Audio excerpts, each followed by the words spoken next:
Alright. I say,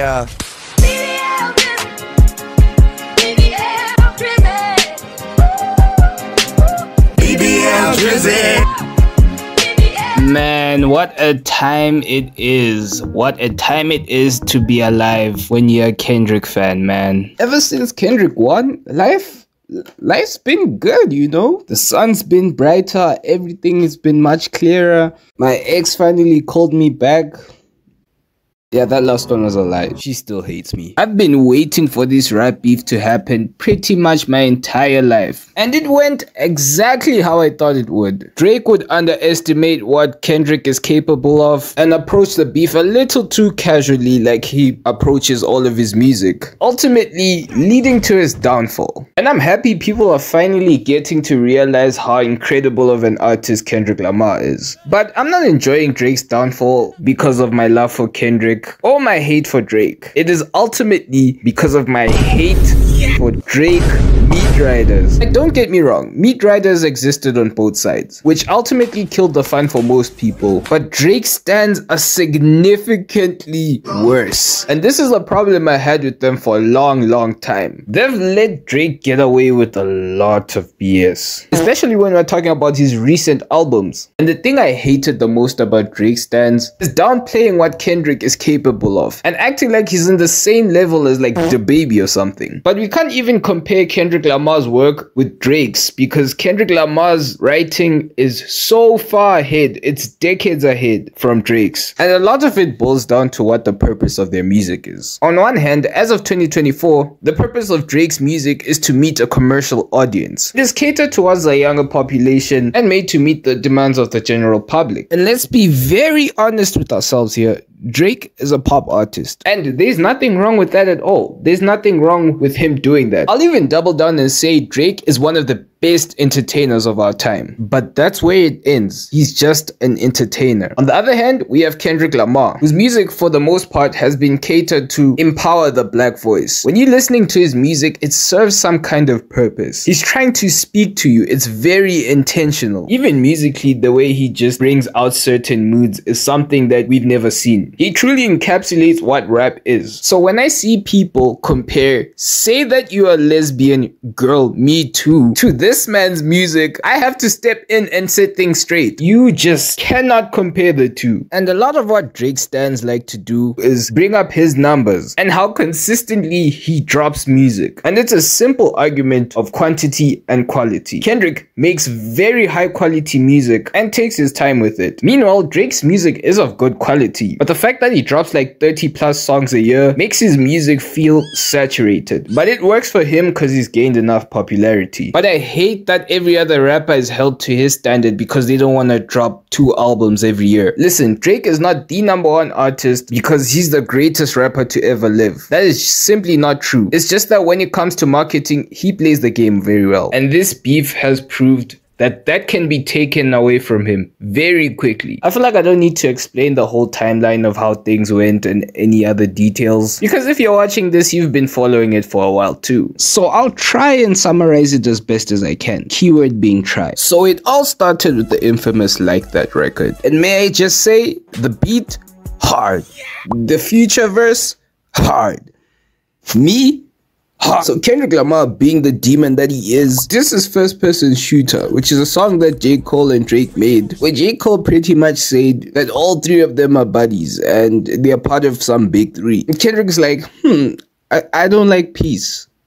I don't like you. I don't like you people. And came in with the infamous F the big 3. It's just big me. And the entire rap game went into a spiral. For 2 weeks, people were going crazy, wondering if J. Cole or Drake would make a response. And obviously, the OVO fans were hating on this verse, saying, oh, it's simple, you just need F the big 3, it's just big me. And the reason it was so hard was the delivery, you goofies. And that's why we love Kendrick Lamar. Delivery is important. Top of the morning, top of the morning. I know that I sound like I'm glazing, you know, but I am. I'm sorry, his music is just too great, okay? And he has every right to say F the big 3. Because if I was the best in my game, being compared to people way below my pay grade, I'd be angry too. 2 weeks later, J. Cole dropped 7-Minute Drill. And you know, it was alright. It was cool. I like the beat. 2 days later, he apologizes. I wanna say I'm sorry for the things I've done.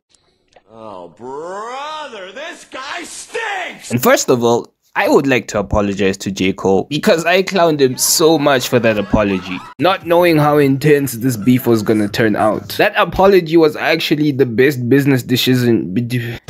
That apology was actually the best business decision he's ever made. But I will still never forgive him for saying To Pimp a Butterfly was a bad album. I had to watch the entire Twitter timeline hook Kendrick Lamar and say his music was bad just cause J. Cole said so. And I'm glad he wasn't sleeping well after saying that and losing his mind because he actually realized he was talking crazy. Count your days, Mr. Cole. Shortly after Drake dropped Push Ups, and I'm not gonna lie, the song is a pop. I laugh every time he tells Metro to shut up and make some drums. It was actually a good response to like that. But not so long after that, he drops Tailor Made Freestyle. And may I say, it is the most distasteful, disgusting, displeasing piece of art I've ever heard. And I'm being so harsh about this, not because it's a bad song or it sounded horrible or anything of that nature. It's because he used AI to emulate the voice of Snoop Dogg and Tupac. That was the moment for me when I realized Drake pretty much lost. How are you as an artist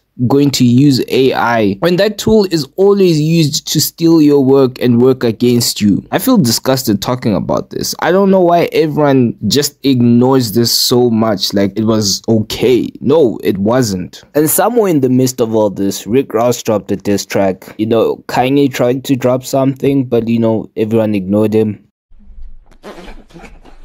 And the question on everyone's mind was, where is Kendrick Lamar? And little did everyone know he was cooking up a storm. And then he dropped Euphoria. And may I just say, beautiful, magnificent, eloquent, majestic. This track is literally one of the best diss tracks I've ever heard in my entire life. I don't care what anyone says. It was cinema. Need I say more?